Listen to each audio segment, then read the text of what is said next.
ലോകാരോഗ്യ സംഘടനയുടെ കണക്കുകളനുസരിച്ച് ലോകത്തിൽ രോഗം പെരുകുന്നു, രോഗചികിത്സയ്ക്ക് പോകുന്നവരുടെ എണ്ണം കൂടുന്നു, ചികിത്സകരുടെ എണ്ണം പെരുകുന്നു.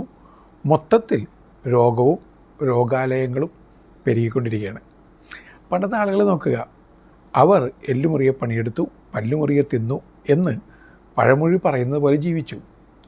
അവർ വളരെ ഹെൽത്തി ആയിട്ട് മുന്നോട്ട് നീങ്ങി, ഹെൽത്തി ആയിട്ട് മരിച്ചു. സത്യമല്ലേ? ഇന്നിപ്പോൾ രോഗപ്രതിരോധത്തിനുള്ള ഒരുപാട് കാര്യങ്ങൾ കണ്ടുപിടിച്ച് കഴിഞ്ഞു. പക്ഷേ ശാസ്ത്രം വളരുന്നതിനൊപ്പം രോഗവും വളർന്നുകൊണ്ടിരിക്കുകയാണ്. ഇതിനെക്കുറിച്ച് നിങ്ങൾ എപ്പോഴെങ്കിലും ചിന്തിച്ചിട്ടുണ്ടോ? ഇനി എൻ്റെ പ്രിയപ്പെട്ടവരെ, നമ്മളൊക്കെ രോഗികളാകാനുള്ള കാരണങ്ങൾ, പല രോഗങ്ങളും നമുക്ക് മാറ്റാവുന്നേ ഉള്ളൂ. നമ്മളൊക്കെ രോഗികളാകാനുള്ള കാരണങ്ങളെക്കുറിച്ച് ഇടയ്ക്കൊന്ന് ചിന്തിക്കണം. നിങ്ങൾ അക്ഷമരാകാതെ ക്ഷമയോടുകൂടി എന്നൊന്ന് കേൾക്കുക. നിങ്ങൾക്ക് നിങ്ങളുടെ തന്നെ നല്ല ഡോക്ടറാകാൻ സാധിക്കും. അതിനൊന്ന് കേൾക്കുക. എന്ത് ചെയ്യാനാവുമെന്ന് ചിന്തിച്ച് നോക്കുക. നമുക്ക് ഒരുമിച്ച് ചിന്തിക്കാം. രോഗികളാകാനുള്ള കാരണം ഒന്ന്, നമ്മുടെ ക്രമം നമ്മൾ തെറ്റിച്ച് കളയുന്നു. പണ്ടത്തെ ആളുകൾക്ക് എന്തൊരു ക്രമമായിരുന്നു. കൃത്യമായി ഉണരും, കൃത്യമായി ഭക്ഷണം കഴിക്കും, കൃത്യമായ വ്യായാമങ്ങളുണ്ട്, കൃത്യമായ ബന്ധങ്ങളുണ്ട്, കൃത്യമായി ഉറങ്ങലുണ്ട്, എല്ലാം കൃത്യം. ശരിയല്ലേ? ഞാനിത് പറയുമ്പോൾ നിങ്ങളുടെ മുന്നിൽ ഒരുപാട് പേരുടെ രൂപം തെളിഞ്ഞു വരും. ഇന്ന് നമുക്ക് ഒരു ക്രമമില്ല. നമ്മൾക്കിപ്പോൾ അറിയാവുന്ന ഒരേ ഒരു ക്രമം അക്രമം എന്ന ക്രമമാണ്. മൊത്തത്തിൽ അക്രമാവസ്ഥയാണ്. ഇനി അല്പം ശാസ്ത്രീയമായി ചിന്തിക്കാം. നമ്മൾക്ക് ശരീരത്തിൽ ഒരു ക്ലോക്കുണ്ട്, ബയോളജിക്കൽ ക്ലോക്ക് എന്ന് നമ്മളതിനെ വിളിക്കുന്നു. സിർക്കേഡിയൻ റിതം എന്നൊരു റിതമുണ്ട്. അതായത് ശരീരത്തിൻ്റെ ആവശ്യത്തിന് ശരീരത്തിൽ തന്നെ ഒരു ക്രമം രൂപപ്പെടുത്തപ്പെട്ടിട്ടുണ്ട്. ഒരു ബയോളജിക്കൽ ക്ലോക്കുണ്ട്. അതനുസരിച്ചാണ് ശരീരത്തിൽ ഹോർമോണുകൾ പോലും ഉൽപ്പാദിപ്പിക്കപ്പെടുന്നത്. നമ്മളിത് എന്തെങ്കിലും ചിന്തിച്ചിട്ടുണ്ടോ? നിങ്ങൾ ഉണരുമ്പോൾ നിങ്ങളുണ്ടാകുന്ന ഹോർമോണുകൾ ഗ്ലൂക്കോസും കോർട്ടിസോളുമാണ്. അത് നിങ്ങളെ പ്രവർത്തന സജ്ജരാക്കാൻ വേണ്ടിയാണ്. ഉണർവ് തരുന്ന ഹോർമോണുകളാണത്. രാത്രിയിൽ the hormone of the darkness, melatonin, അതാണ് നിങ്ങളുടെ ശരീരത്തിലുണ്ടാകുക.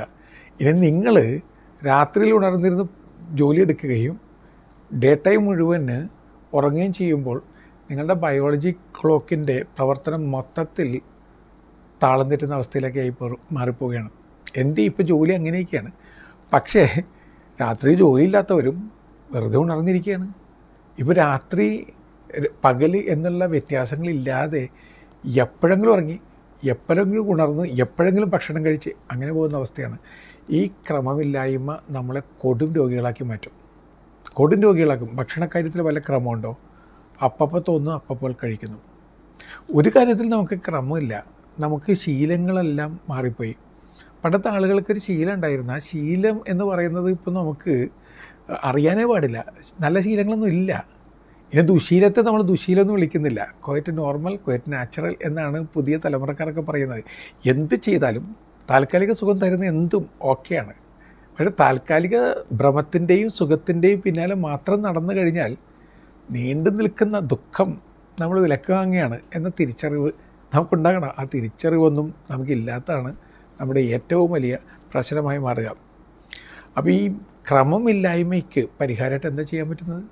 ക്രമം കൊണ്ടുവരിക. വീട്ടിൽ ഒരു ക്രമം വേണം. ഉണരുന്നതിന്, ഉറങ്ങുന്നതിന്, ഭക്ഷണം കഴിക്കുന്നതിന്, ഒരുമിച്ച് സംസാരിക്കുന്നതിന്, ഒരുമിച്ച് പ്രാർത്ഥിക്കുന്നതിന്, ഇതിനൊക്കെ ഒരു ക്രമം വേണം. ജീവിതത്തിൽ എക്സർസൈസിന് ഒരു ക്രമം വേണം, ഒരു സമയം വേണം. ഇതെല്ലാം കൂടി ഉൾച്ചേർന്നാലേ ജീവിതത്തിൻ്റെ താളം നമ്മുടെ ജീവിതത്തിലേക്ക് വരികയുള്ളൂ. അപ്പോൾ അത് ശ്രദ്ധിക്കുക. രണ്ടാമതായിട്ട് നമ്മളെ രോഗികളാക്കി നിലനിർത്തുന്ന പ്രധാനപ്പെട്ടൊരു കാര്യം നമ്മൾ കഴിക്കുന്ന ഭക്ഷണമാണ്. പണ്ടത്തെ ആളുകൾ പ്രകൃതിയോട് ഒത്തു ജീവിച്ചിരുന്നു. നിങ്ങൾ പഴമക്കാരോട് സംസാരിക്കുക, അവർ പഴമൊഴിയിൽ പോലും ആരോഗ്യ രഹസ്യങ്ങൾ ഒളിപ്പിച്ചു വെച്ചിരുന്നു. ഓരോ സീസണിൽ എന്ത് കഴിക്കണം, എന്ത് കഴിക്കാതിരിക്കണം അവർ വ്യക്തമായിട്ട് അറിയാം. അവർ പഴയ പാട്ടുകളിലൂടെ, ശീലുകളിലൂടെ നമുക്കത് പറഞ്ഞു തരും. പ്രകൃതിയോട് ഇണങ്ങിച്ചേർന്ന് നടക്കുന്ന ജീവിത രീതിയായിരുന്നു. അന്ന് ഇഷ്ടം പോലെ മാംസം കഴിക്കുകയും ചെയ്യുന്ന രീതിയൊന്നുമില്ല.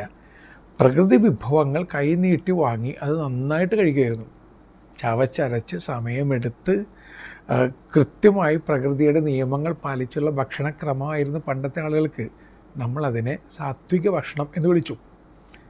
നമ്മൾ കഴിക്കുന്ന ഭക്ഷണത്തെ പഴമക്കാർ ഇപ്പോൾ ജീവനോടെ ഉണ്ടായിരുന്നെങ്കിൽ അതിനെ താമസിക ഭക്ഷണം എന്ന് പറയും. കാരണം ഫാസ്റ്റ് ഡെത്ത് തരുന്ന ഫാസ്റ്റ് ഫുഡാണ് നമ്മുടെ ഫേവറേറ്റ് ഫുഡ്. ഇടയ്ക്ക് കഴിക്കുന്നത് തെറ്റെന്നൊന്നും ഞാൻ പറയുന്നില്ല. ഇടയ്ക്കാകാം, എന്തും ആകാം, ഇടയ്ക്ക് എപ്പോഴല്ല. എപ്പോഴും നമ്മൾ ഈ ഫ്രൈഡ് ഐറ്റംസിൻ്റെ പിന്നാലെ പോയാൽ, ബേക്കറി ഐറ്റംസിൻ്റെ പിന്നാലെ പോയാൽ, കോള ഐറ്റംസിൻ്റെ പിന്നാലെ പോയി കഴിഞ്ഞാൽ നമ്മുടെ ജീവിതത്തിൻ്റെ ഗതി മൊത്തത്തിൽ ദുർഗതിയായി മാറുമെന്ന് നമ്മളെല്ലാവരും തിരിച്ചറിയണം. ആ തിരിച്ചറിവില്ലാത്തതാണ് നമ്മുടെ ഏറ്റവും വലിയ പ്രശ്നം. അങ്ങനെയാണെങ്കിൽ ഈ ഭക്ഷണം ഒന്ന് ക്രമത്തിലാക്കാൻ എന്ത് ചെയ്യണം? ഒന്ന് വീട്ടിൽ കുക്ക് ചെയ്യുന്ന രീതി ഒന്ന് വീണ്ടെടുക്കുക. ഞാൻ ഇത് പറയുന്നത് ഇടയ്ക്ക് ഹോട്ടലിൽ പോയി കഴിക്കുന്ന ഒരു ശീലം വന്നു, പിന്നെ എപ്പോഴും ഹോട്ടലിൽ പോയി കഴിക്കുന്ന ശീലമായി. ഇപ്പോൾ ഏതവസരത്തിലും ഹോട്ടലിലെ ഭക്ഷണമേ കഴിക്കൂ എന്ന് പറയുന്ന ഒരു രീതി വന്നിട്ടുണ്ട്. അതെന്തുകൊണ്ടാണെന്ന് നമ്മൾ തന്നെ ചിന്തിച്ച് നോക്കുക. അതൊരു സ്റ്റാൻഡേജിൻ്റെയും പ്രസ്റ്റീജിൻ്റെയും ഭാഗമായി മാറി. ഒരാൾക്ക് സ്റ്റാറ്റസ് ഹൈ ആണെന്ന് കാണിക്കാൻ വേണ്ടി അയാൾ ഇടയ്ക്കിടയ്ക്ക് പുറത്തു പോയി ഭക്ഷണം കഴിക്കുന്നു.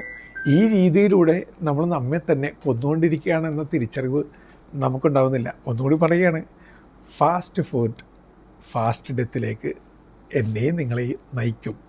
അപ്പം അതുകൊണ്ട് ആ വീട്ടിൽ തന്നെ ഭക്ഷണം ഉണ്ടാക്കുന്ന രീതി കൊണ്ടുവരിക. ഇനി അടുത്തത്, പണ്ടത്തെ ഏത് വീട്ടിലാണ് അടുക്കളത്തോട്ടം ഇല്ലാതിരുന്നിട്ടുള്ളത്? എല്ലാ വീടുകളിലും അടുക്കളത്തോട്ടം നിർബന്ധമായിട്ടുണ്ടായിരുന്നു. രണ്ട് തരത്തിൽ സഹായിക്കും. ഫ്രഷ് ഭക്ഷണം ഉണ്ടാക്കാനുള്ള ഫ്രഷ് വെജിറ്റബിൾസ് നിങ്ങൾക്ക് കിട്ടും. രണ്ട്, നിങ്ങളെ ഫ്രഷാക്കി മാറ്റുന്ന, വ്യായാമം തരുന്ന കുറേ കാര്യങ്ങൾ ആ തോട്ടത്തിലൂടെ നിങ്ങൾ നേടിയെടുക്കും. നിങ്ങളുടെ ശരീരത്തിന് ഒരു ഉണർവുണ്ടാകും അങ്ങനെയൊക്കെ പണിയെടുക്കുമ്പോൾ. രണ്ട് ഗുണങ്ങളാണ് നമ്മൾ നഷ്ടപ്പെടുത്തി കളഞ്ഞത്. അതൊന്ന് വീണ്ടെടുക്കണം. ഇനി ഭക്ഷണം കഴിക്കുന്നത് അതിനൊരു ക്രമം വേണം. അപ്പോൾ വാരി വലിച്ച് തിന്നുന്ന രീതി ഇപ്പോഴത്തെ രീതിയാണ്. ഒരു തരം ക്രേസി ഈറ്റിംഗ് എന്ന് പറയുന്നൊരു ഈറ്റിംഗ്. അവിടെ ഇവിടെയൊക്കെ ഓടി നടന്ന് ഭക്ഷിക്കുകയാണ്. ഫുഡി എന്ന് വിളിക്കുന്നത് പലർക്കും സന്തോഷമാണ്, കുറച്ചൊക്കെ രസമാണ്. പല ഫുഡൊക്കെ ആസ്വദിക്കുന്നത് തെറ്റാണെന്ന് ആർക്കും അറിയാൻ പറ്റും. പക്ഷേ നിങ്ങൾ കഴിച്ച് വെറുമൊരു മാംസപിണ്ഡം മാത്രമായി മാറുകയാണെങ്കിൽ അത് മോശം തന്നെയാണ്. അത്ര നല്ല കാര്യമൊന്നുമല്ല. അതിനെക്കുറിച്ചും ചിന്തിച്ച് നോക്കുക. നമ്മൾ രോഗികളാക്കുന്ന അടുത്ത പ്രധാനപ്പെട്ട കാര്യം എന്താണ്? മടി എന്ന് പറഞ്ഞത് നിസ്സാര കാര്യമാണെന്ന് ചിന്തിക്കരുത്. ആവശ്യത്തിലധികം ഉറങ്ങുകയും ആവശ്യത്തിലധികം കുത്തിയിരിക്കുകയും ചെയ്യുന്നവർ 6 മടങ്ങ് വേഗത്തിൽ മരണത്തിലേക്ക് സഞ്ചരിക്കുമെന്ന് പഠനങ്ങൾ വ്യക്തമായിട്ട് നമുക്ക് പറഞ്ഞു തരുന്നുണ്ട്. നമ്മൾ വെറുതെ ഇരിക്കുകയാണെന്ന് വിചാരിക്കുക, വളരെ പെട്ടെന്ന് നിങ്ങൾക്ക് 10-20 വയസ്സിൻ്റെ വ്യത്യാസം ശരീരത്തിൽ വരും. ഇങ്ങനെ പറയുമ്പോഴത്തേക്കും നമ്മൾ ബോഡി ഏജിനെ കുറിച്ച് ചിന്തിക്കണം. നമുക്ക് കലണ്ടർ ഏജ് ഉണ്ട്, അതായത് നിങ്ങളുടെ ജനിച്ച നാൾ മുതലുള്ള വർഷങ്ങൾ കണക്കിലെടുത്തുള്ള കലണ്ടർ ഏജ്. നിങ്ങൾ ഇത്ര വയസ്സുള്ള ഒരാളാണെന്ന് പറയുന്നത് കലണ്ടർ ഏജ് വെച്ചാണ്. പക്ഷേ ബോഡി ഏജ് കണക്കാക്കുന്ന മെഷീനുകളുണ്ട്, നമുക്കറിയാമല്ലോ അത്. ആ മെഷീനിൽ കണക്കാക്കി കഴിഞ്ഞാൽ നിങ്ങളുടെ ശരീരത്തിലുള്ള അനാവശ്യ ഫാറ്റുകളുടെയും മറ്റും കണക്കെടുപ്പ് നടത്തി കഴിയുമ്പോൾ പലപ്പോഴും ബോഡി ഏജ് നിങ്ങളുടെ കലണ്ടർ ഏജിനേക്കാളും കൂടിയിരിക്കും. അതായത് നിങ്ങൾ പ്രായം കൊണ്ട് 30 വയസ്സുള്ള ആളായിരിക്കാം, പക്ഷെ നിങ്ങളുടെ ശരീരത്തിൻ്റെ ദുർഗതി കൊണ്ട് 40 വയസ്സുള്ള ആളായി മാറിയിട്ടുണ്ട്. അതായത് വളരെ നേരത്തെ തന്നെ നിങ്ങളുടെ പാവപ്പെട്ട ശരീരം മരണത്തെ കാത്തിരിക്കുന്ന അവസ്ഥയാണ്. അത് വരാനുള്ള പ്രധാനപ്പെട്ട കാരണം മടിയാണ്. മടി വരുമ്പോൾ എന്തൊക്കെയാണ് സംഭവിക്കുക? നമ്മൾ ഒരു എക്സർസൈസും ചെയ്യുന്നില്ല. ഈ ഒരു എക്സർസൈസും ചെയ്യാതെ അങ്ങോട്ടും ഇങ്ങോട്ടും അനങ്ങാപ്പാറ പോലെ ഇരിക്കുന്ന ആൾ, ഞാൻ പലപ്പോഴും പറയുന്നത് പോലെ രോഗാലയമാണ്. അയാളുടെ ശരീരത്തിൽ പല രോഗങ്ങൾ വന്ന് അഡ്മിറ്റായിട്ടുണ്ട്. ഇനി അവസാനം ഈ രോഗങ്ങളും രോഗികളും എല്ലാം കൂടി കൂടിച്ചേർന്ന് ഈ രോഗാലയവും പൊക്കിക്കൊണ്ടങ്ങ് പോകും. അപ്പോൾ നിങ്ങൾ കരഞ്ഞിട്ടൊന്നും കാര്യമൊന്നുമില്ല. അപ്പോൾ അതുകൊണ്ട് വെറുതെ അനങ്ങാപ്പാറ പോലെ ഇരിക്കുന്നൊരു ശീലം ഉണ്ടെങ്കിൽ അത് മാറ്റണം. എന്തെല്ലാം അസുഖങ്ങളാണ് മടിയിലൂടെ നമ്മൾ സ്വായത്തമാക്കുന്നതെന്ന് അറിയുമോ? കാരണം ഇപ്പോൾ ശരീരത്തിൻ്റെ ശരീരത്തിൻ്റെ വേദനകൾ, ഡിസ്കിൻ്റെ പ്രോബ്ലംസ്, നീര് വരൽ, വാദം, കഫം, പിത്തം, ഇതെല്ലാം വെറുതെ ഇരിക്കുമ്പോൾ പല മടങ്ങായിട്ട് കൂടുമെന്ന് നമുക്കറിയാം. BP വളരെ കൂടാവും, ഡയബറ്റിക്സ് വളരെ കൂടുതലാവും. അനങ്ങാതിരിക്കുന്ന ആളിൽ ക്യാൻസറിൻ്റെ എല്ലാ സ്വാധീനങ്ങളും പ്രത്യക്ഷപ്പെടാൻ തുടങ്ങും. ഇങ്ങനെ മടിയൻ അയാളുടെ ജീവിതം വെറുതെ ഇട്ടെറിഞ്ഞ് കളയുകയാണ്. അപ്പോൾ അതുകൊണ്ട് മടി മാറ്റണം എന്ന് പറയുമ്പോൾ കൃത്യമായിട്ട് എഴുന്നേൽക്കണം, കൃത്യമായിട്ട് ഉറങ്ങണം, കൃത്യമായി ഭക്ഷണം കഴിക്കണം, ആവശ്യത്തിൽ കൂടുതൽ ഭക്ഷണം കഴിക്കരുത്, കൃത്യമായ എക്സർസൈസുകൾ ചെയ്യണം, അങ്ങോട്ടും ഇങ്ങോട്ടും ഓടി നടക്കുന്നൊരു വ്യക്തിയായിട്ട് മാറണം. ഈ ഒരു മാറ്റം ജീവിതത്തിലേക്ക് കൊണ്ടുവന്നില്ലെങ്കിൽ അല്പമായി നിങ്ങളെ തന്നെ കൊന്നുകൊണ്ടിരിക്കുകയാണ്. എൻ്റെ പ്രിയപ്പെട്ടവരെ, ഇതെല്ലാം നിസ്സാര കാര്യമായിട്ട് കരുതരുത്. അടുത്ത ഒരു കാര്യം കൂടിയുണ്ട്. ഫാസ്റ്റ് വേൾഡാണ് ഇപ്പോഴത്തെ വേൾഡ്. എല്ലാം ഫാസ്റ്റാണ്. നമ്മൾ ഭയങ്കര ഫാസ്റ്റായിട്ട് ഓടിക്കൊണ്ടിരിക്കുകയാണ്.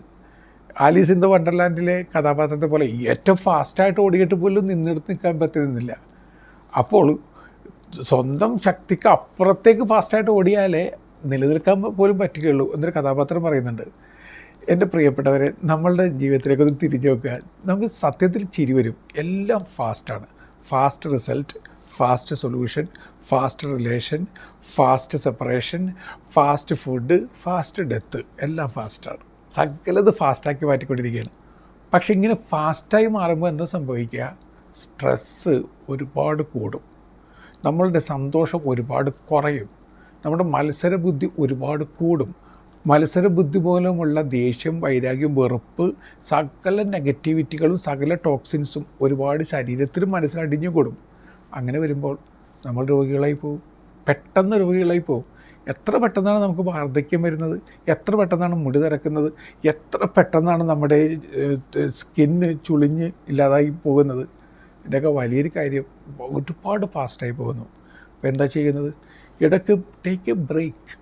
നിങ്ങൾ ഇത്രയും വേഗത്തിൽ ഓടണ്ട. ഇത്രയും വേഗത്തിൽ ഓടിയാലും ഓടിയില്ലെങ്കിലും ഒരു ദിവസം മരിക്കുന്നതിന് മുമ്പ് ജീവിച്ചിട്ട് മരിക്കുക. Take a break. ഇടയ്ക്കൊരു ബ്രേക്ക് വേണം, ഇടയ്ക്കൊരു ലെഷർ ടൈം വേണം, ഒഴിവ് വേണം.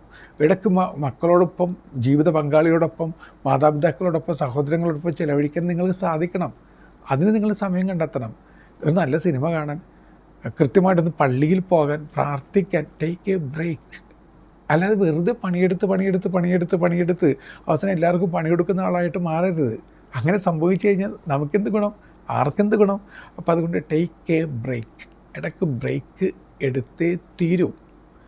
ഇനി ദൈവം നിങ്ങളുടെ മുമ്പിൽ പ്രത്യക്ഷപ്പെടുകയാണെന്ന് വിചാരിക്കുക. ഇന്നിപ്പോൾ നമ്മൾ അങ്ങോട്ടും ഇങ്ങോട്ട് ഓടിക്കൊണ്ടിരിക്കുകയല്ല, ചീറിപ്പാഞ്ഞ് ഓടിക്കൊണ്ടിരിക്കുന്ന അതിവേഗതയുള്ള വാഹനങ്ങൾ പോലെയാണ് നമ്മൾ. ദൈവം ഒരു ബോർഡുമായിട്ട് വന്നുകൊണ്ടിരിക്കുകയാണ്. ദൈവത്തിൻ്റെ ബോർഡിൽ എഴുതി വെച്ചിരിക്കുന്നത് എന്താണ്?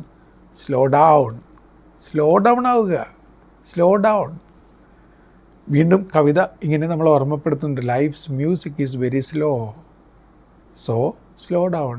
ജീവിതത്തിൻ്റെ ഗാനം വളരെ സ്ലോ ആണ്. Slow down. അതുകൊണ്ട് എന്നെ കേൾക്കുന്ന പ്രിയപ്പെട്ടവരെ, കുറച്ചും കൂടി സ്ലോ ഡൗൺ ആയി മാറുക. ഇത്രക്കങ്ങ് ഓടണ്ട. ഇത്രക്കങ്ങ് ഓടിയിട്ട് ഒന്നും നമ്മൾ നേടിയിട്ടില്ല എന്ന് തിരിച്ചറിയുക. നല്ല യാത്ര നേരുന്നു.